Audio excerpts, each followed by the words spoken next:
Le Créateur de tout l'univers, du monde visible et invisible, a quitté le ciel pour la terre, en prenant la forme d'un serviteur, né d'une vierge femme, conçu par la vertu du Saint-Esprit. Jésus-Christ, malgré son apparence humaine, en lui habitait toute la plénitude de la divinité, parce qu'il n'était pas que le Fils de l'homme, il était aussi le Fils du Dieu vivant, celui que tous les anges des cieux adorent. Il est le seul envoyé de Dieu qui a apporté aux hommes la grâce et la faveur divine d'être sauvés et d'avoir, par la foi en son nom, la vie éternelle. Connaître le Fils de Dieu, tel est le terme de l'année 2000.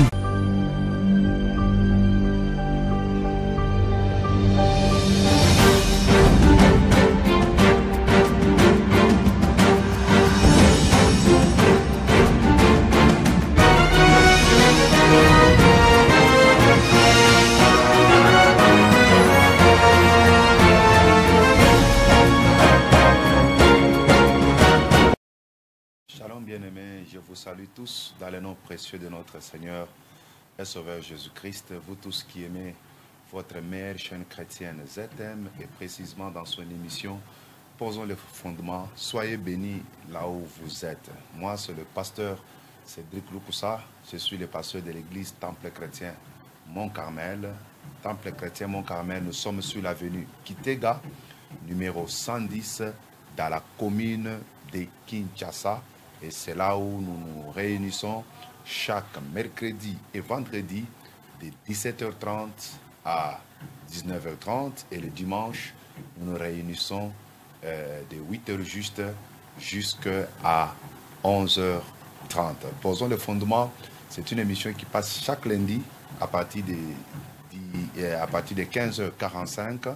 Et la rediffusion, c'est chaque samedi à partir de 20h juste. Posons le fondement, c'est une émission de maturité, une émission d'enseignement, une émission où nous prêchons Jésus-Christ et Jésus-Christ seul, une émission où nous prêchons la doctrine de Jésus-Christ, la doctrine des apôtres, ce que nous appelons en d'autres termes la saine doctrine. Ici, c'est la Bible qui est l'absolu. Nous n'avons pas un livre à côté pour associer à la Bible. Mais ici, nous considérons la Bible comme étant la parole de Dieu. Nous considérons la Bible comme étant notre absolu. Ce qui est écrit dans la Bible, nous nous inclinons, nous ne réfléchissons même pas, mais nous croyons à tout ce qui est écrit dans la Bible. Que le Seigneur Dieu vous bénisse. Alors, nous sommes en train de parler d'un sujet très important. Je crois qu'aujourd'hui, je vais terminer. Le grand sujet, c'était intitulé Le passé, le présent et l'avenir d'Israël. Nous avons déjà fini cette partie, mais dans l'avenir d'Israël, c'est là où on était en train de parler d'un point très important que nous avons voulu que ça soit seulement un sujet à part entière. Nous l'avons intitulé « Qui est Élie de Malachie 4 ?» Qui est Élie de Malachie 4 ? Donc c'était notre problématique, une question très importante, une question qui crée beaucoup de polémiques dans le monde chrétien, dans le monde ecclésiastique. Il y a plusieurs questions que beaucoup de gens se posent concernant le retour d'Élie. Je vous prie de lire Malachie chapitre 4, le verset, je commence par 4 aussi, jusqu'au verset 6. Souvenez-vous de la loi de Moïse, mon serviteur, auquel j'ai prescrit en Horeb pour tout Israël des préceptes et des ordonnances. Voici, je vous enverrai Élie, le prophète, avant que le jour de l'Éternel arrive, ce jour grand et redoutable. Il ramènera le cœur des pères à leurs enfants et le cœur des enfants à leurs pères, de peur que je ne vienne frapper le pays d'interdit. Alléluia. Nous avons vraiment dit beaucoup de choses, sauf qu'on avance un peu, sinon on ne va pas terminer. Mais si par exemple vous n'avez pas pu suivre d'autres émissions par rapport à cette problématique, je vous prie de recourir juste à notre chaîne YouTube. Vous allez trouver l'adresse au bas de votre écran, Pasteur Cédric Lukusa officiel. Entrez dans cette chaîne YouTube, vous allez trouver déjà la première partie et la deuxième partie de ce sujet, parce qu'aujourd'hui, c'est déjà la troisième partie. Mais pour essayer un peu de rafraîchir votre mémoire, nous avons dit que Élie qui devait venir à Malachie, chapitre 4, dans le monde chrétien, il y a beaucoup de polémiques. Il y en a certains qui pensent que Élie, là, il s'agissait bien de Jean-Baptiste. Pour d'autres, ce n'est pas Jean-Baptiste, il s'agit plutôt d'un prophète des États-Unis, pas seulement d'un prophète des États-Unis. Pour certains, par exemple, des saints des derniers jours, et vous parleront peut-être qu'il s'agit aussi de leur messager. Je connais encore un autre qui s'appelle Christian Rockle, c'est un Américain. Il se nomme aussi comme étant Élie de Malachie 4. D'ailleurs, les recherches montrent qu'aux États-Unis, il y a eu environ 104 personnes qui se sont autoproclamées Élie de Malachie 4. Je connais aussi un autre qui s'est aussi autoproclamé au Kassai. Il est de Bakwakalonji. Il s'appelle aussi qu'il est Élie de Malachie 4. Alors, c'est une question à tel point que plusieurs personnes se réclament être des Élie. Que dit la parole du Seigneur? La Bible était-elle restée muette par rapport à cette problématique? Non, parce que la Bible a parlé, la Bible a pointé Élie. Alléluia. C'est comme ça que nous avons, après analyse des Écritures, nous avons lu à Matthieu chapitre 11, et précisément le verset 14, Jésus lui-même a affirmé que Jean, il était Élie qui devait venir. En Matthieu, encore au chapitre 17, à partir du verset 3, nous descendons aussi en bas, les disciples, ils ont aussi affirmé que Jean-Baptiste était aussi Élie qui devrait venir. Mais la question se retrouve quand nous lisons maintenant en Jean chapitre 1er, le verset, je crois, 19 plutôt, jusqu'à 21. On a posé à Jean la question s'il était Élie. Mais nous constatons que Jean a affirmé qu'il n'était pas Élie. Il n'était ni le Christ, il n'était ni le prophète, il n'était ni Élie. Vous voyez? Mais on lui pose la question, que dis-tu de toi-même? Il dit, je suis la voix de celui qui crie dans les déserts, aplanissez les chemins du Seigneur. Jean s'est identifié en Ésaïe chapitre 40, le verset 3. Il s'est aussi identifié à Malachie chapitre 3 comme étant le messager qui devait aussi venir pour préparer le chemin de Dieu. Alléluia. Donc Jean a dit qu'il n'était pas Élie. Mais pourquoi Jésus et les disciples ont-ils affirmé que Jean était Élie? Mais en Luc chapitre 1, nous l'avons lu. Comprenez que je passe un peu rapidement, parce que ce sont les choses que j'ai déjà expliquées. En Luc chapitre 1, les versets 15, 16 jusqu'à 17, la Bible dit, le message qui était donné à Zacharie, le père de Jean-Baptiste, l'ange lui a dit, l'enfant qui naîtra, il va marcher avec l'esprit et la puissance d'Élie. Vous voyez un peu cela? Jean n'était pas Élie, mais il avait l'esprit et la puissance d'Élie. C'est-à-dire son ministère était semblable à celui d'Élie. Sa personnalité était semblable à celle d'Élie. Le type de ministère qu'il devait exercer était semblable à celui d'Élie. Il y a une très grande comparaison entre Jean et Élie par rapport à leur manière de vivre. Nous n'avons pas vraiment assez tout le temps pour entrer dans les détails de ces choses-là. D'ailleurs, je les avais déjà expliquées, je crois, à la deuxième ou à la première partie. Alors, mais, quand Jésus a affirmé que Jean était Élie et les disciples, il n'avait pas non plus tort. Nous avons comparé cela à 1 Jean chapitre 2, le verset 18, où on nous parle que nous connaissons qu'un antichrist viendra, mais aujourd'hui dans le monde, nous avons plusieurs antichrists. Vous voyez un peu cela? Nous savons que l'antichrist viendra. Mais aujourd'hui, dans le monde, nous avons plusieurs antéchrists. Au travers de cette écriture, on nous montre que aujourd'hui, ce qui agit dans le monde, c'est l'esprit de l'antichrist. Beaucoup de gens sont animés par l'esprit de l'antichrist. Mais Jean appelle ces gens qui sont animés par l'esprit de l'antichrist, Jean les appelle qui sont aussi les antichrists. Vous voyez un peu cela? C'est par là que nous disons, quand bien même Jean était animé par l'esprit et la puissance d'Élie, c'est comme ça que Jésus a affirmé qu'il était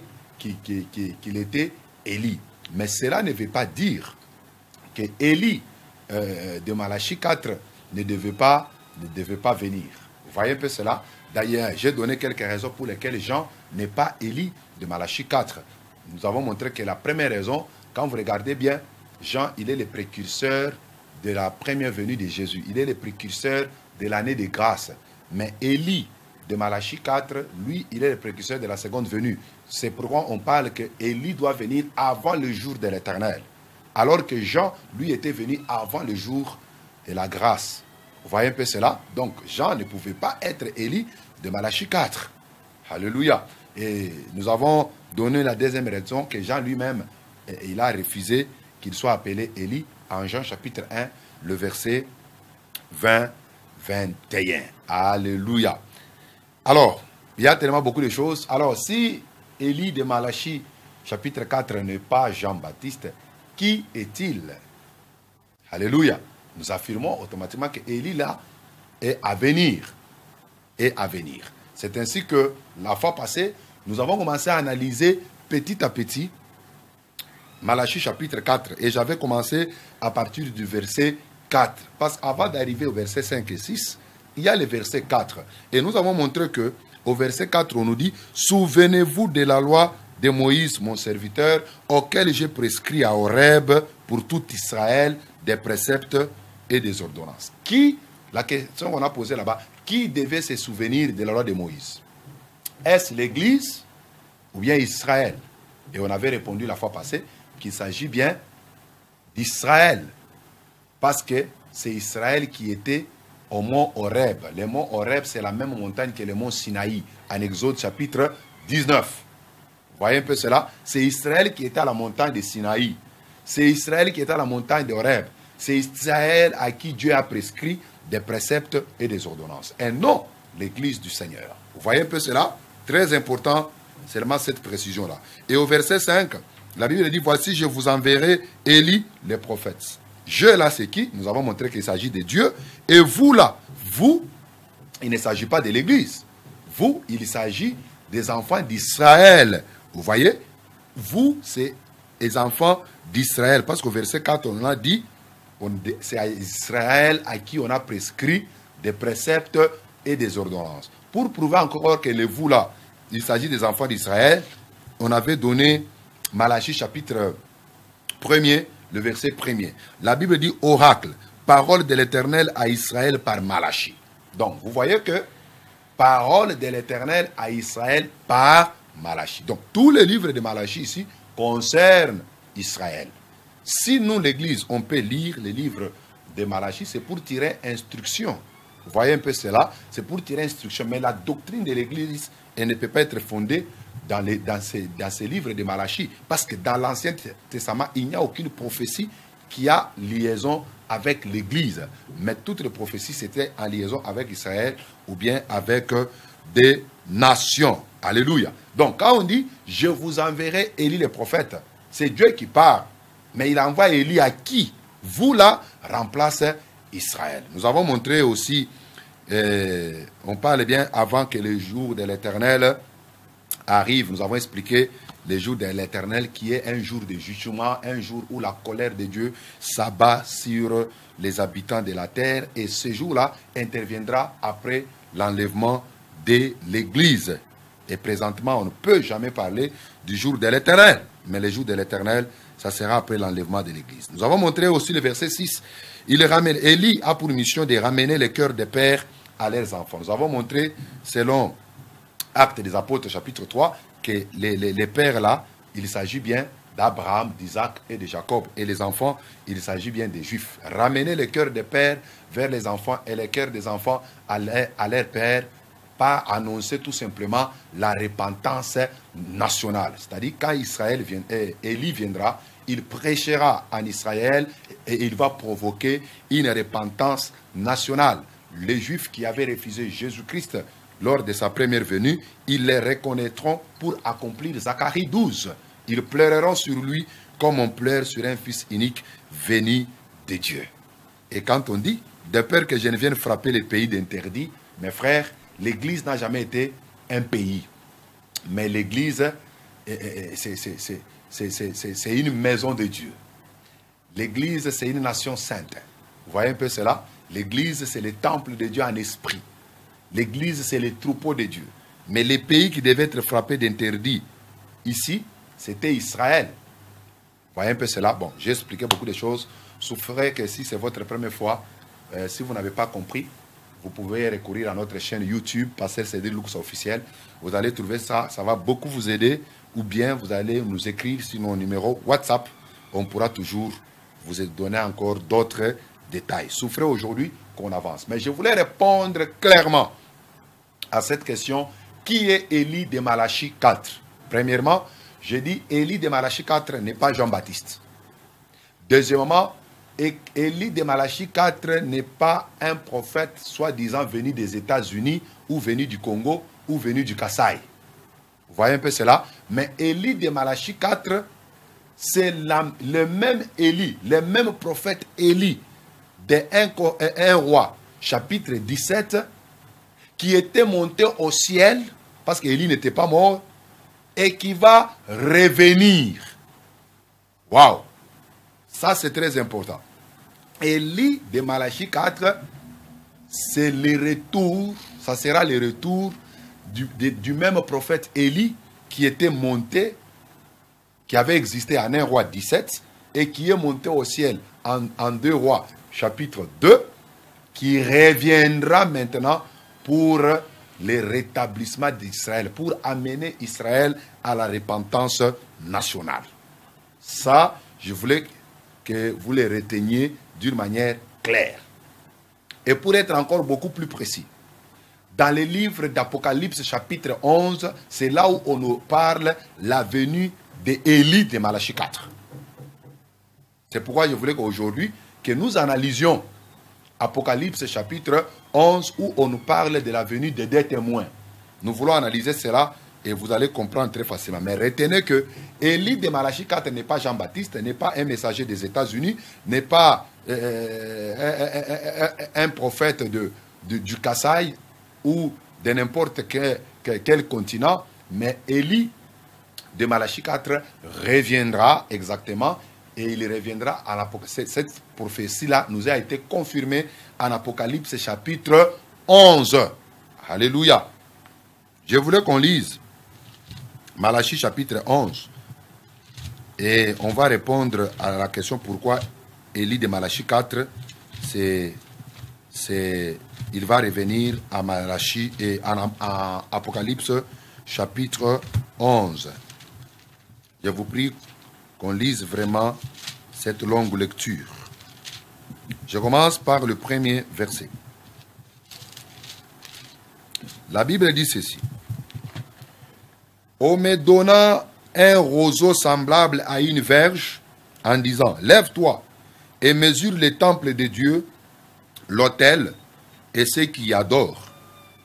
Mais les parvis extérieurs du temple, laisse-le de côté et ne les mesure pas, car il a été donné aux nations et elles fouleront aux pieds la ville sainte pendant 42 mois. Lorsque vous regardez 42 mois, vous convertissez ça en années, ça va vous donner exactement 3 ans et demi.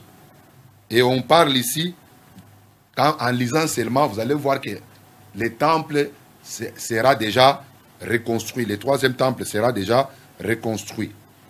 On dit maintenant, je donnerai à mes 2 témoins le pouvoir de prophétiser, revêtus de sacs pendant 1260 jours.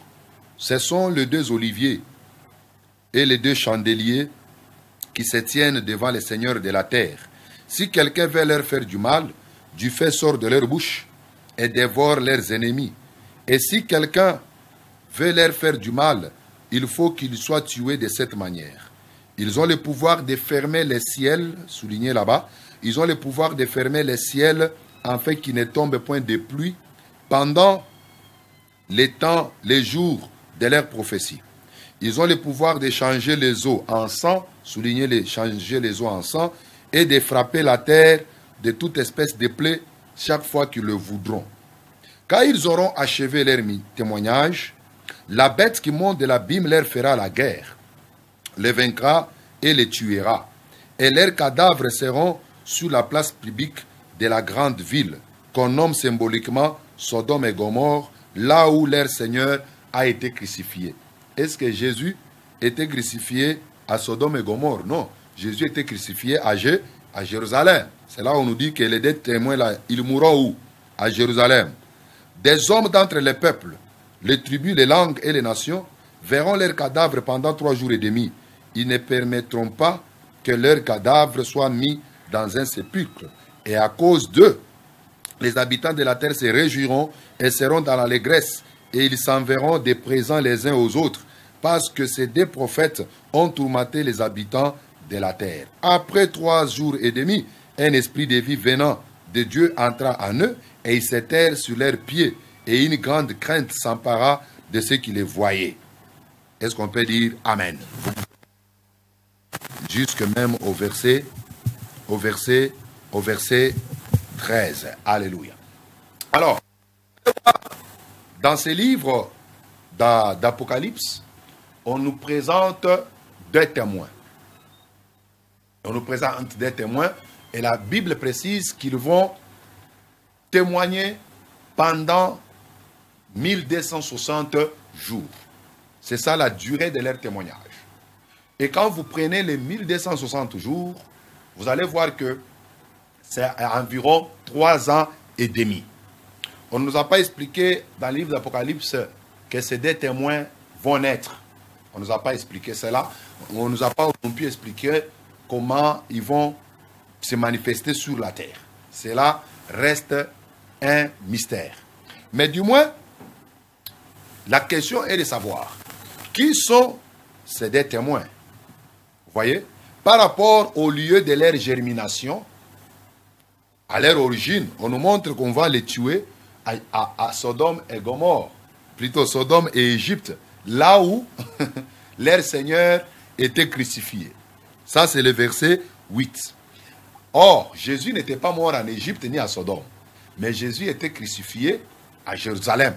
Ça veut dire tout simplement que Sodome et Égypte là-bas, c'est d'une manière symbolique. Il s'agit bien sûr de Jérusalem.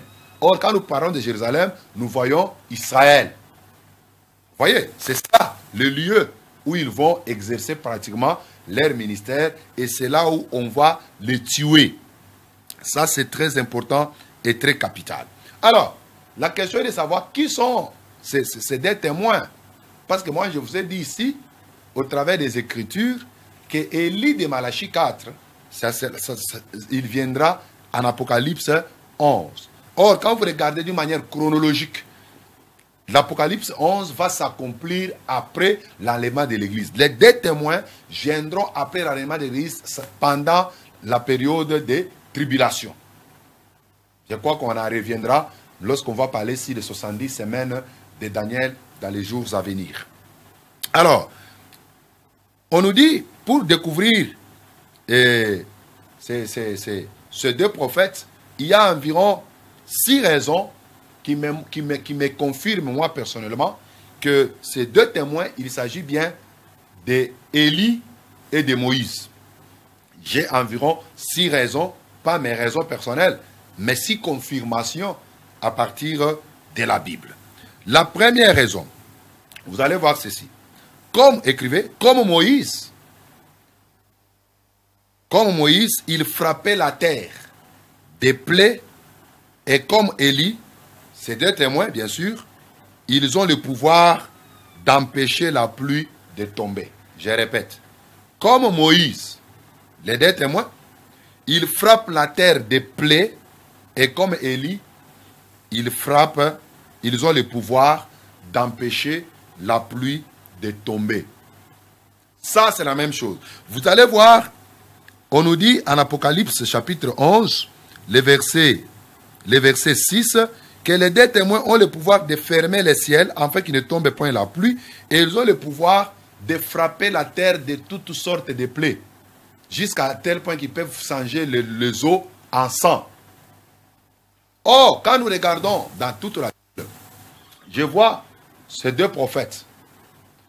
Élie, Moïse, par exemple, en Exode, chapitre 7, le verset 17 à 20, lorsqu'il s'est présenté devant Pharaon, Moïse a changé l'eau du fleuve en sang. Vous voyez? Et il a frappé l'Égypte de toutes sortes de plaies. Il y avait des grenouilles, il y avait les ténèbres. Il a frappé environ 10 plaies.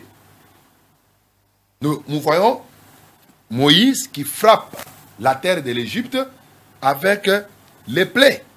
Très important, mes frères. Regardez encore. C'est lui qui avait le pouvoir de fermer le ciel pendant le temps de son témoignage. Il s'agit bien d'Élie.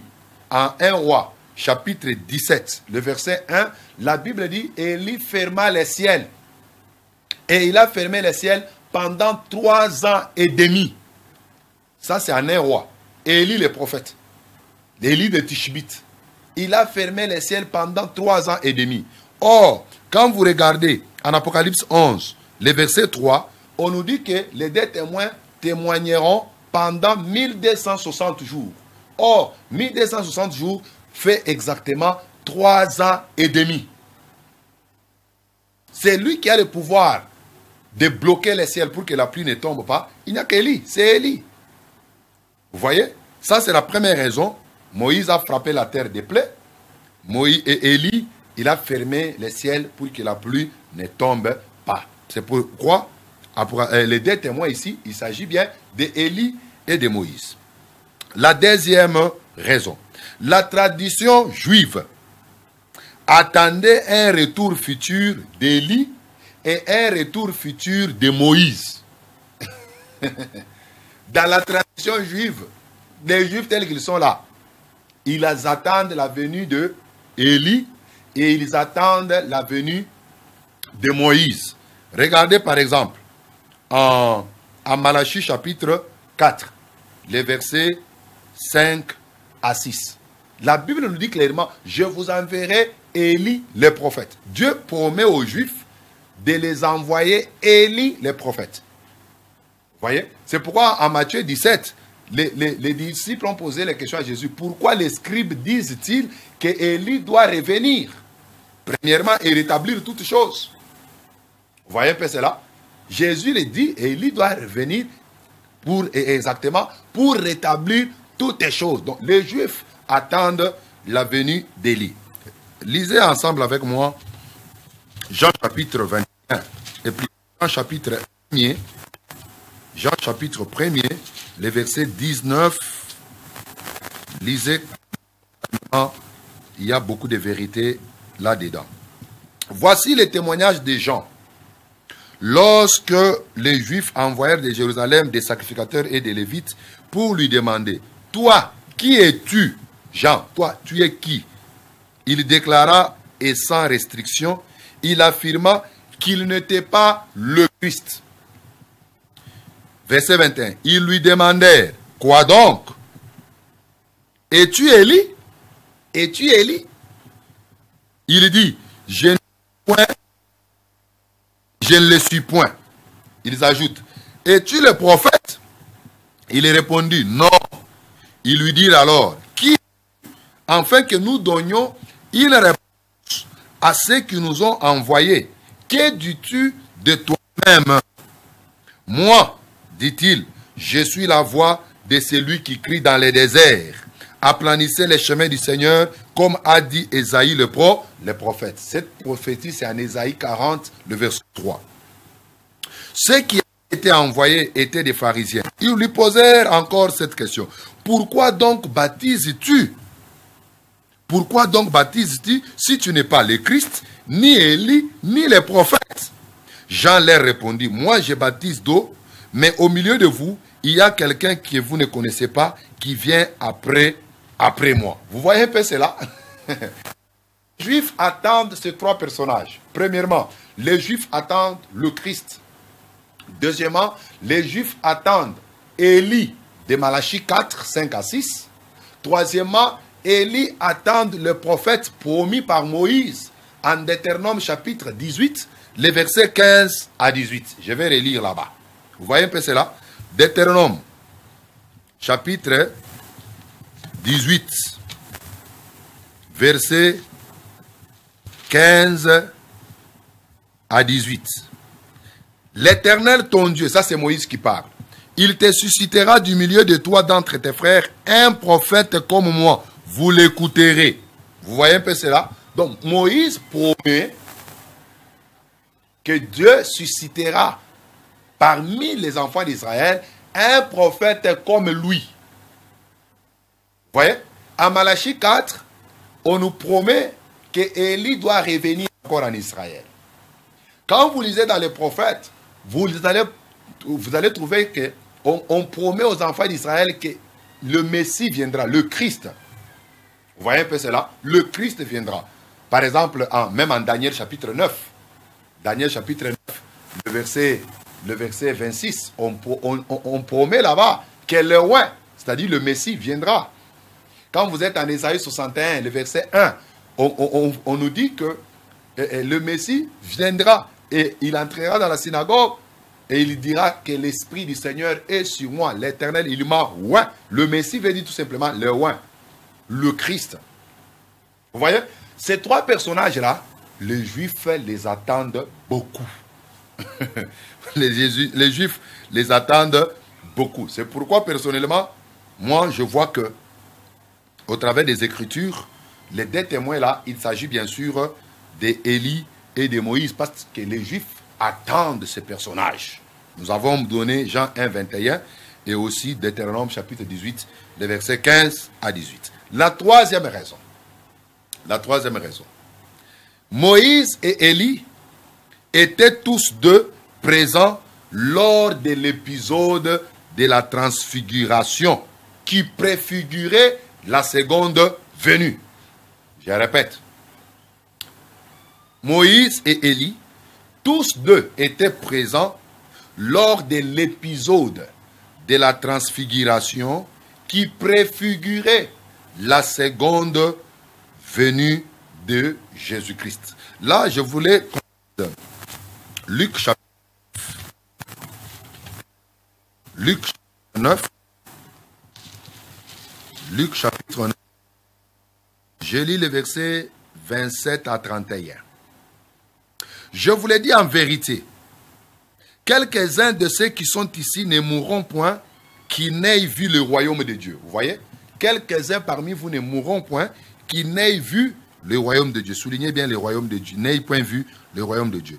Environ 8 jours après, et qu'il y dit ces paroles, Jésus prit avec lui Pierre, Jean et Jacques, et il monta sur la montagne pour prier. Vous voyez un peu cela? Pendant qu'il priait, l'aspect de son visage changea.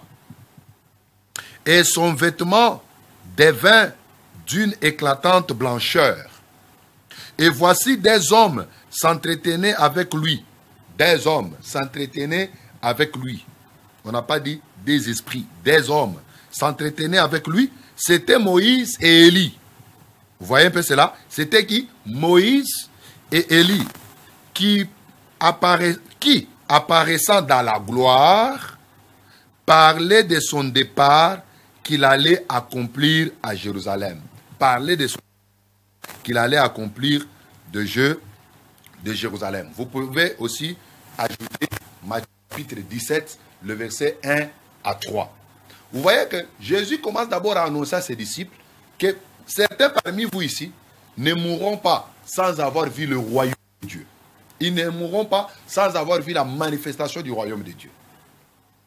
Et quelque chose, la Bible nous dit, il a pris Pierre, Jean et Jacques, il les a amenés à la montagne. Pendant qu'il priait, la Bible dit Jésus changea, il transfigura. Quand on parle de la transfiguration, ça veut dire tout simplement la transformation de son apparence. Son apparence a changé. Ses vêtements étaient devenus blancs. Vous voyez? Tout était devenu blanc. Même lui, son visage avait pratiquement resplendi de la gloire de Dieu.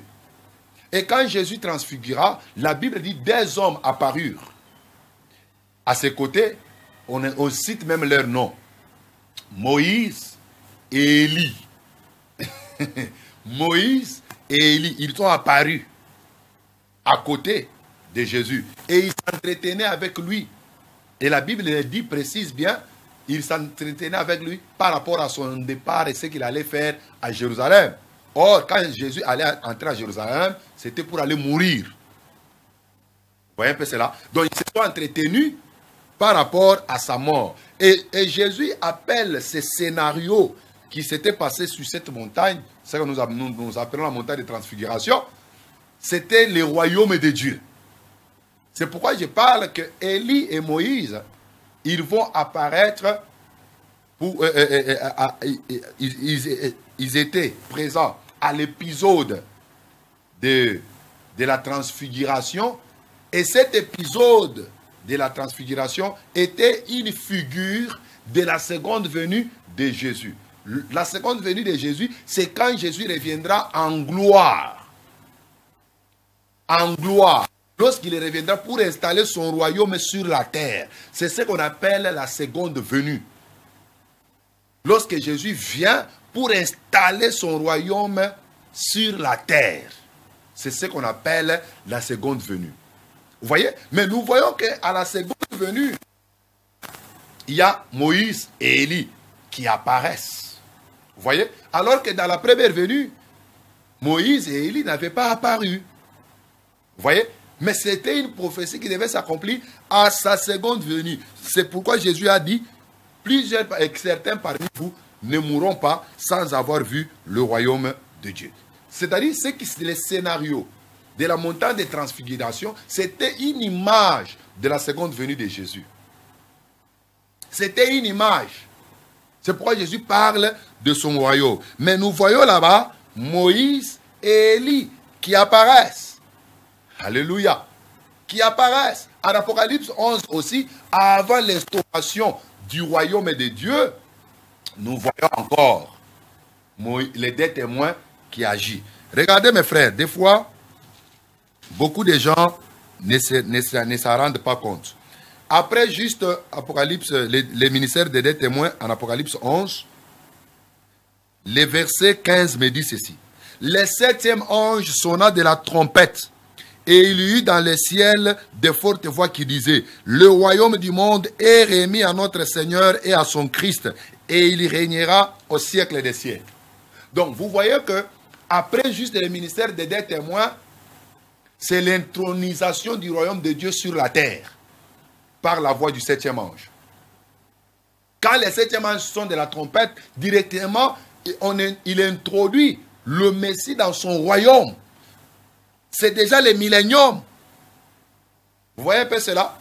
Il y en a d'autres qui se réclament être les septième anges au temps de l'Église. Non, ce n'est pas au temps de l'Église. Le ministère du septième ange n'a rien à faire avec l'Église. Mais le ministère du septième ange, bien sûr, depuis Apocalypse 8, s'accomplit en Apocalypse 11, le verset 15. Lorsque le septième ange sonne la trompette, cette trompette-là, ce n'est pas pour l'enlèvement. Mais cette trompette du septième ange, c'est pour l'instauration du royaume millénaire sur la terre. C'est pourquoi on dit, quand le septième ange sonna de la trompette, il y eut dans le ciel de fortes voix qui disaient, le royaume du monde est remis à notre Seigneur et à son Christ, et il régnera au siècle des siècles. Vous voyez? Il régnera au siècle des siècles. Donc vous voyez que le ministère de deux témoins est lié automatiquement au royaume de Christ, au Messie. Au royaume de Christ. C'est pourquoi vous allez voir que à la montagne de transfiguration, Jésus était là comme étant le Christ, le Messie, et à ses côtés, il y avait les deux témoins. Il y avait Élie et Moïse. Je ne sais pas, mes frères, si vous comprenez. Je sais que ce sont des matières, il y a beaucoup de choses qui entrent là-dedans, mais souffrez je crois que le Saint-Esprit va vous aider pour que vous compreniez un peu quand même l'essentiel. Il y a beaucoup de sujets vraiment qui entrent là-dedans. Mais avec ce sujet, j'ai juste un objectif de vous faire voir que Élie de Malachie 4, c'est le même Élie qui va venir en Apocalypse 11. Mais c'est Élie de l'Apocalypse 11 là, il vient bien sûr pour l'instauration et pour préparer Israël à recevoir le Christ pour l'établissement du royaume de Dieu sur la terre. Voilà. La quatrième raison pour laquelle les deux témoins de l'Apocalypse 11, il s'agit de Moïse et d'Élie. Moïse et Élie utilisaient tous deux, leur pouvoir surnaturel pour susciter la repentance. Moïse et Élie, tous deux, utilisaient leur pouvoir pour susciter la repentance parmi le peuple. Quand vous lisez en Exode 32, vous allez voir que Moïse, Israël a abandonné Dieu en offrant des idoles et des offrandes à l'idole, à un veau d'or. Et cette histoire-là a occasionné environ 23 000 morts. Mais Moïse, lorsqu'il est venu, il a amené le peuple à la repentance en commençant par le Lévite. En 1 Roi chapitre 18, le verset 20 à 40, c'est le scénario du mont Carmel. Vous allez voir qu'à mont Carmel, Élie a amené le peuple, non seulement il a rétabli l'autel, mais il a aussi amené le peuple à la repentance. Parce que le peuple a dit, c'est l'Éternel qui est Dieu, c'est l'Éternel qui est Dieu. Et ils se sont prosternés devant l'Éternel, ils ont abandonné les dieux de Baal. Donc il s'est servi de son pouvoir d'appeler le feu et que le feu descende sur l'autel, dans un seul objectif, amener le peuple à la repentance. Alléluia. La cinquième raison pour laquelle les deux témoins d'Apocalypse 11, c'est Moïse et Élie, c'est que Élie fut emporté vivant au ciel. Et Dieu enterrera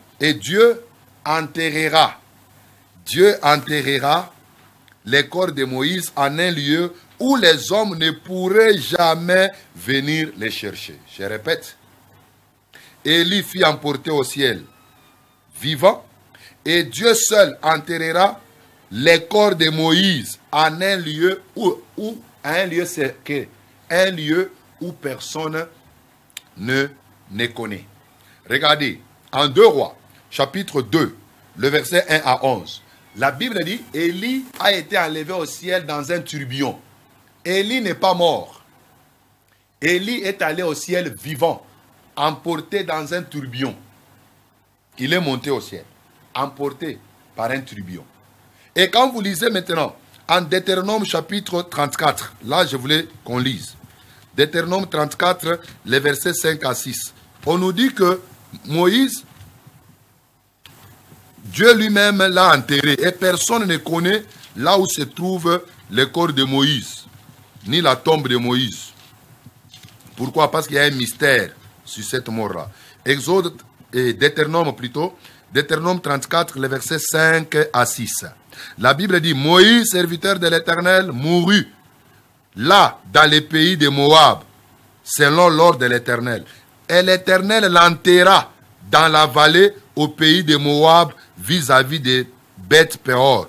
Personne n'a connu son sépulcre jusqu'à ce jour. Vous comprenez? Personne ne connaît la tombe de Moïse. Nous voyons seulement en Jude, verset 9. Jude, verset 9. On nous parle que l'archange Michel s'est disputé avec Satan les corps de Moïse. C'est disputé avec Satan les corps de Moïse. Donc personne ne connaît où se trouve la tombe de Moïse. Personne ne connaît. Mais toi qui tu t'appelles Élie, nous connaissons ta tombe. Les gens comme Élie, ce sont des gens mystiques, si vous pouvez supporter les termes. Élie est allé au ciel vivant. Regardez même en Apocalypse 11. La Bible nous dit, la bête qui monte de l'abîme les fera la guerre, les vaincra. On va les tuer. Mais 3 jours et demi, des jours, ils ressusciteront. Et ils monteront au ciel encore vivants. Ils monteront vivants. Donc, vous voyez que Sur la mort de Moïse, il y a un mystère. Un mystère. Je m'abstiens de ne pas faire parler à la Bible ce que la Bible n'a pas dit. Mais il y a un mystère sur sa mort-là. Sur sa mort-là, il y a un mystère. Mais du moins, nous voyons seulement l'Apocalypse à Matthieu 17, lors de la transfiguration de Christ, Moïse qui apparaît. Pas même Abraham, pas Isaac, pas Jacob, pas même Esaïe. Mais Moïse apparaît là-bas. Élie apparaît là-bas. Élie, lui, était parti vivant. Il est monté au ciel vivant. Maintenant, Moïse, la Bible dit, Dieu lui-même l'a enterré. Et personne ne connaît sa tombe. Personne n'a vu le corps de Moïse. A-t-il disparu? Ce sont des questions qui restent en suspense. Mais du moins, mes frères, nous voyons que Moïse et Élie, il s'agit bien de ces deux témoins. Et la sixième raison, quand vous regardez d'ailleurs la longueur de la sécheresse, la durée de l'exercice ministériel de ces deux témoins, on nous parle de 1260 jours, c'est-à-dire 3 ans et demi. Et quand vous regardez aussi la durée pratiquement de la sécheresse en Israël, à partir de 1 roi 17, la Bible dit que la pluie n'était pas tombée pendant 3 ans et demi. Nous pouvons lire Jacques, chapitre 5, le verset 17. Jacques, chapitre 5. La Bible dit, Élie était un homme de la même nature que nous. Il pria avec instance pour qu'il ne pleuve point, et il ne tomba point plus sur la terre pendant 3 ans et demi.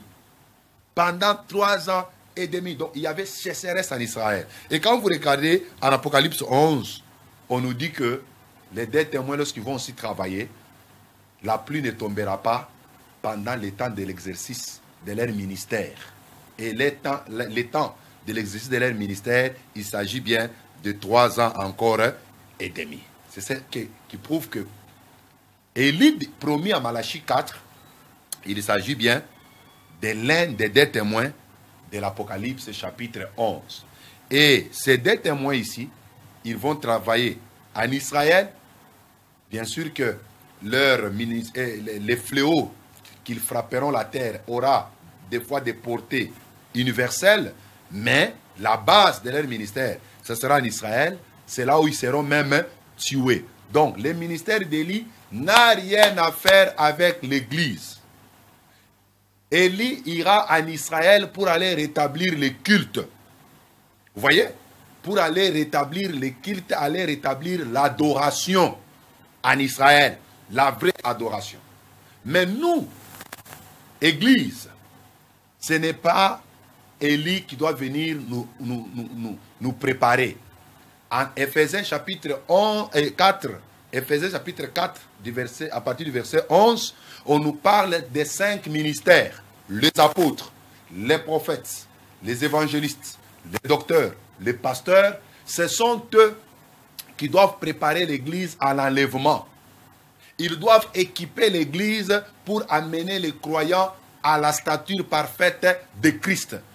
Si les 5 ministères ont pour but d'amener l'Église à la stature parfaite de Christ, au perfectionnement, qui viendra faire un Élie? L'Église, il n'a pas sa place. D'ailleurs, à l'Église, il n'y a rien à rétablir parce que l'Église est en pleine construction. Et les membres, nous sommes comme les pierres vivantes. Donc, si quelqu'un se déclare être Élie de Malachie 4, il ne doit pas venir dans l'église chez les nations. Non, il doit aller en Israël. C'est là où il y a son ministère. C'est là où il doit aller rétablir les cultes là-bas.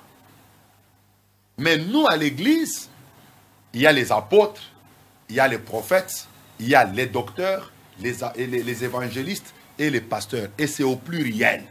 N'oubliez pas, en 1 Corinthiens 12, la Bible dit, Dieu a établi d'abord dans l'église les apôtres, les prophètes, ceux qui ont les dons de guérir et consorts.